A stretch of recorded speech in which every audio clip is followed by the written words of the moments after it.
All right, welcome in everyone to another deep dive. Oh, yeah.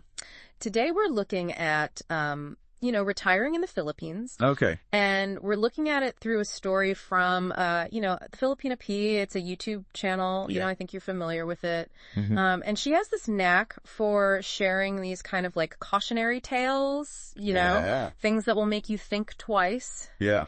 And this one is, I think, I don't know, you tell me what you think, but pretty wild. Oh, yeah. It features a guy named Mark who thought, he'd found love online and was ready to kind of start his new life over there. Right. But things took a turn, to say the least. Well, it's a good thing we're doing this deep dive then. Yeah. I think it's so valuable to hear these stories. Right. And especially when you're thinking about a big change like this, retiring abroad.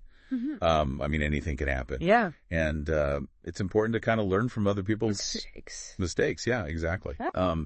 So I'm really interested to hear about this, Mark, and what happened to him. Oh, yeah. And what we can learn from it. Yeah. So Mark is a 54-year-old American who, it sounds like he did all the right things. Mm-hmm. He researched Filipino culture. He was connecting with other expats online.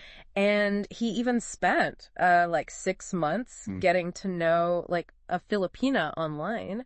Oh, yeah. So, he's like, I'm doing my due diligence. I'm doing my research. Yeah. He thought he was being thorough. Mm-hmm. He was even watching the Filipina P's videos, on how to not get scammed. So he's doing his homework. Yeah, he's doing his homework, right? Yeah. But then he kind of takes the plunge. Oh, boy. He flies over to the Philippines to meet his girlfriend.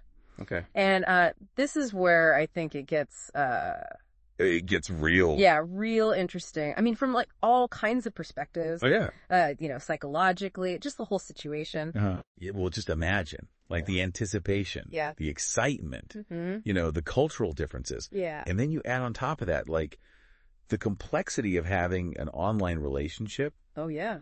Where you're trying to build trust and intimacy. Yeah. From, so far away. Right. It's a lot. Yeah. It's a lot to deal with, even without the added pressure of moving to another country. Exactly. Yeah. So he lands in Manila, and it's like a movie. Okay. She's there waiting for him, all smiles. He's, totally smitten. Yeah. But then, he wakes up the next morning and she's gone. Oh. And she didn't leave empty-handed either. Oh, boy. Ooh, it's I just imagine It's like a punch in the gut. Yeah. Right? It's not even just the betrayal, the emotional part of it. Yeah. But you're also in a totally new place. Oh, yes. And that can just make everything feel so much worse. Yeah. So much more vulnerable. Yeah. And this is something I think we should all think about. Mm-hmm. If you're thinking about retiring abroad. Yeah. How do you mentally prepare for something like that? Yeah. And what kind of support system are you going to have? Right. When things go wrong? When things go wrong, yeah. Because they probably will at some point. Yeah. And it's a good thing to think about. Mm-hmm. Because his story, it takes another turn. Oh, boy. So he's out $250. Okay. Which is, over 10,000 pesos. Yeah, that's not nothing. No, it's not nothing in the Philippines. Especially in the Philippines. Right. Yeah. But here's the weird part. Okay. All of his electronics, his passport, all that stuff, it's all untouched. That is interesting. What do you make of that? It's kind of strange, right? Yeah. Because it doesn't sound like just a robbery. Yeah, a random robbery. It feels like. It feels like it was more, I don't know, deliberate or something. Right, targeted. Yeah, targeted, yeah. Right. So was this planned all along? Right. Was she desperate? Yeah. Or was there something else going on entirely? We don't really know. Right. It's hard to say. Yeah, and he tried everything. To get in touch with her. Yeah. Calling, texting, social media, the best friend, Yeah. Nothing. Wow. So he does what you're supposed to do, files a police report. Okay. But the police, they don't really seem too interested. Oh, really? Why not? Well, the amount of money, it's not that much to them. Right. Not that significant to them. Interesting. Yeah, because that brings up, I think, a really important point. Okay. About, dealing with legal systems in other countries. Right. What might be considered, a small thing or a minor offense. Yeah. In one place, might be totally different in another place. Yeah. So, it's really important to learn about the local laws and procedures. Right. But also, how are you going to advocate for yourself if something happens to you? If you're the victim. Yeah, if you're the victim of a crime. Exactly. Yeah. Especially as, a retiree in a foreign country. That's the $1 million question. Yeah. And unfortunately for him, his luck did not improve. Oh, no. It went from bad to worse. Uh-oh. His ATM cards stopped working. Yeah, he fell for this fake, hotel booking scam. Oh, no. And then to top it all off, the new hotel that he ends up in held his passport hostage until he paid the bill in full. Oh, my gosh. What a nightmare. It's this is a string of really bad luck. Wow. Yeah. You really do have to be prepared for anything. Yeah. This really highlights that you need to have a safety net. You do. When you're living abroad. A financial safety net. Yeah. Yeah. Financially. Yeah. And it's not even just about having enough money, for your everyday life. Right. But what about emergencies? Emergencies. Yeah. What would you do? Yeah. If you were in Mark's shoes, right? What would you do if your cards stopped working? Right. Or if you, didn't have any cash? Yeah, thinking about your plans, have you considered, what kind of emergency fund you might need? That's a great question. Yeah, and, how would you even... How accessible would it be? Yeah, would you be able to get to your money quickly? Right. If you needed to. If you needed to, right? Yeah. In the Philippines. Yeah, and it's not even just about the money itself. It's about, knowing how the banks work there. Right. How to get money. Right. Transferred from another country. And also, being aware of scams. Scams, yeah. Have you looked into, how healthcare works? Oh, yeah. For expats in the Philippines. Right. Would you need, international insurance? Yeah. These are all things. You got to think about. You have to think about, yeah. Before you go. Right. Yeah. It's a lot. It is a lot. To consider. Yeah. But let's get back to Mark's story. Okay. You'd think after all this, He'd be done. He'd be done. Yeah. He'd be like, I'm out of here. I'm going home. I'm going back home. Yeah. But that's not what happened at all. Oh, really? No. What happened? Well, maybe that's for part 2. Okay. I think we're getting to the end of part 1 here. That's good. I'm on the edge of my seat though. Oh yeah. I want to know what happened. Well, we'll get there. Okay, good. Don't worry. I can't wait. Stay tuned for part 2. All right. So, what happened? Did he go home? Well, you'd think, right, after all that, he'd be like, okay, I'm done with this place. Yeah, back to America. But he didn't. Oh, really? Yeah. Wow. It's I don't know, it's kind of surprising. Yes. He actually he still wants to retire in the Philippines.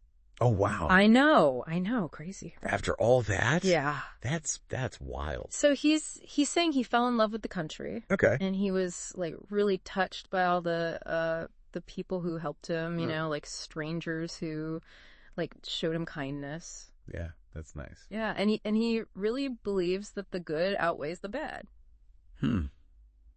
That's pretty remarkable. Yeah. It really speaks to the resilience of the human spirit. It does. It makes you wonder, though, is this blind optimism? Well, or is he seeing something that we're not?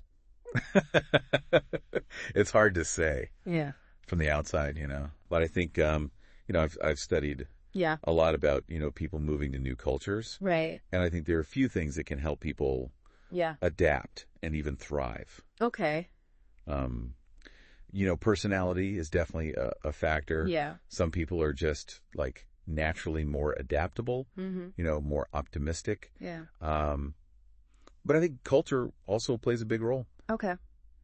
Filipinos are known for their hospitality. Yeah, I've heard that. And their sense of community. Mm-hmm. There's this concept called bayanihan. Bayanihan, okay. Which basically means coming together to help each other out, especially when times are tough. Right. So I think, even though he had this horrible experience with this one person, right, he was able to find support and connection in the bigger community. In the Filipino community. Exactly. Yeah, and that's something, I think a lot of people worry about When they're thinking about moving abroad. Yeah, will I be accepted? Yeah. Will I find my people? Will I find my people? Yeah. Yeah. And it's not even just about finding other expats. It's about, connecting with Filipinos. Yeah. Understanding their culture. Yeah. Appreciating their values. Yeah. And I think Mark's story is a good reminder that, even though there might be language barriers and cultural differences, human connection can, overcome those things. It can transcend those. Yeah. Yeah. Yeah. Absolutely. So he learned a hard lesson about online dating. Yeah. I bet. He did. He's decided to ditch the apps. Good for him. And just focus on meeting people organically. I think that's a great idea. Yeah. Technology is great, but it can only take you so far. Yeah. I think real connection often happens through shared experiences, face-to-face interactions. Right. Being vulnerable. Being vulnerable, yeah. And so, thinking about your own plans, how do you see yourself, building a social life in the Philippines? Yeah, that's a good question. Are you open to, joining local groups? Yeah. Volunteering? Right. Or just, talking to people you meet? Yeah, just putting yourself out there. Yeah, exactly. Yeah, those are all great suggestions. Yeah. And it's easy to get caught up in the logistics of moving, the visas and the finances. But the social aspect it's just as important. Oh, absolutely. You want to feel like you belong. Yeah, you want to feel like you're part of a community. A community, yeah. Yeah. And speaking of adapting to a new culture, we haven't even talked about the legal stuff yet. Oh, that's right. Retiring in the Philippines. Yeah. The legal side of things is really important. It is. To research. Yeah. For example, have you looked into the different visa options? Okay. For retirees. Right. There are specific requirements. Right. And you have to follow certain procedures. Right. Okay. And I imagine there are cultural norms and etiquette that are important to understand. Absolutely. What are some examples of that? Well, for example, Filipinos place a high value on respecting elders. Okay. And that shows up in how they address people. Okay. And how they interact socially. Okay. So understanding those kinds of things can really help you avoid making mistakes. Faux pas. Yeah, faux pas, exactly. Yeah. And just build better relationships. Right. So it's about being a respectful guest. Yes. In their country. Exactly. Right. Not just expecting it to be America. Right. Yeah. It's their home. It is. Right. And you're a guest. Yeah. So be respectful. Be respectful, yeah. And it sounds like there's just a lot to learn. Even beyond just the visas and the money. Mm-hmm. So thinking about your own plans. Yeah. Is there anything that makes you particularly nervous or excited? That's a great question. About immersing yourself in Filipino culture. That's great that you're already thinking about that. I think that openness to learning and adapting is so important. Yeah. And, every experience, even the tough ones, can be a chance to grow. Right. And I think Mark's story, despite, how rough it started, shows us the power of connection. Yeah. And how we can find happiness. Yeah. Even in unexpected places. Yeah, so I guess as we're wrapping up this deep dive into Mark's, kind of wild Philippine adventure. Wild, yeah. What are the big takeaways? Yeah, what can we learn? Yeah, for you listening. From Mark. Yeah. What can you learn from his mistakes? Yeah. What can we be inspired by? I think, firstly, don't let one person's story. Right. Even a dramatic one like this. Right. Totally cloud your view. Yeah, of a whole country. Yeah. The Philippines, like anywhere else, has good and bad. Right. But it's also incredibly beautiful. Has a rich culture. Right. And the people are amazing. You're warm and welcoming. So warm and welcoming. Yeah. Yeah, so I think, it's like any big decision. Yeah. You have to weigh the pros and cons. Yeah. Do your research, but also be open to discovering things for yourself. Right. Yeah. And secondly, I think, planning and preparation are important. Yeah. But you can't plan for everything. Right. You can't predict everything. You can't predict everything. Exactly. Right. So be adaptable, be resourceful. Yeah.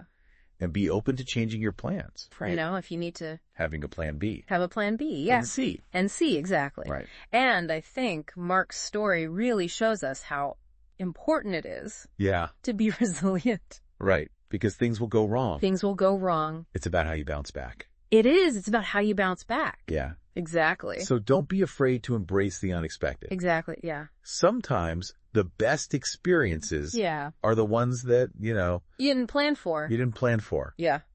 The ones that are outside your comfort zone. Totally. Right? So as you're planning your retirement in the Philippines, remember Mark. Yeah. Learn from what happened to him. Be inspired by his resilience. But most importantly, go into it with an open mind, a sense of adventure. Yeah. And a willingness to embrace whatever happens. I love that. Yeah. I think that's a great way to approach it. The Philippines has a lot to offer. It does. And with, careful planning, positive attitudes, you can create a really fulfilling and meaningful retirement there. Absolutely. So knowing what we now know, how can you strike that balance between planning and embracing the adventure? That's the question. That's the question. That's something to think about as you embark on this new and exciting chapter. Yeah. I love it. So until next time, happy exploring. Happy exploring. So it sounds like there's just so much to learn, even beyond just the practical stuff. Oh, absolutely. Like the visas and all the money stuff. Yeah, that's just the beginning. Yeah. So, thinking about your plans, is there anything that makes you, particularly nervous or excited about, immersing yourself in Filipino culture? That's a great question. And it's awesome that you're already thinking about it. That open mind, that willingness to learn and adapt. Yeah. It's so important. Yeah. And I think, every experience we have, even the challenging ones, they're all opportunities for growth. Right. And I think Mark's story, even though it started out so rough, it really highlights how powerful human connection can be and how we can find happiness even in the most unexpected places. Yeah, absolutely. Yeah. So as we're wrapping up this deep dive into Mark's crazy Philippine adventure. It was a wild one. It was a wild one, yeah. Yeah. What are the big takeaways here? Yeah, what can we learn? For you listening. From Mark. Yeah. Right. What can you learn from his mistakes? Yeah. What can you be inspired by? Well, I think the first thing is don't let one person's experience, especially one as dramatic as this, cloud your whole view of a country. Your whole country. Yeah. The Philippines, anywhere else, has its good and bad. Yeah. But it also has incredible beauty. Right. A rich culture. Yeah. Amazing people. Yeah, they're so warm and welcoming. So warm and welcoming. Yeah. And I think, it's like any big decision in life. Yeah. You have to weigh the good and the bad. Right. Do your research. Do your research, exactly. Yeah. But also be open to discovering things for yourself. Yeah. Yeah. I like that. And secondly, I think planning and preparation are crucial. Mm-hmm. Yeah. But you just can't plan for everything. Right, right. You can't predict everything. You can't predict everything. Exactly. Yeah. So be adaptable. Okay. Be resourceful. And be open to changing your plans. Okay. If you need to. Right. Have a plan B. Have a plan B. And C. And C, exactly. Yeah. And I think Mark's story really shows us how important it is to be resilient. Right. Because things will go wrong. Things will go wrong. Right. And it's about how you bounce back. It is. It's about how you bounce back. Yeah. So don't be afraid to embrace the unexpected. Oh, I love that. Yeah. I think sometimes the best experiences are the ones that we didn't plan. We didn't plan. The ones outside our comfort zone. Totally. Right? Yeah. So as you're planning your retirement in the Philippines, remember Mark. Yeah, remember Mark. Learn from his experience. Be inspired by his resilience. Yeah. But most importantly, go into it with an open mind, yes, a sense of adventure, and a willingness to embrace whatever comes your way. I love that. Yeah. That's a great way to approach it. The Philippines has so much to offer. It does. And with careful planning and a positive attitude, you can create a really fulfilling and meaningful retirement there. Absolutely. So knowing what we now know, how can you strike that balance between planning and embracing the adventure? That's the question. That's the question. Yeah. It's something to think about as you're embarking on this new chapter. This exciting new chapter. Yeah. So until next time. Yeah. Happy exploring. Happy exploring, everyone.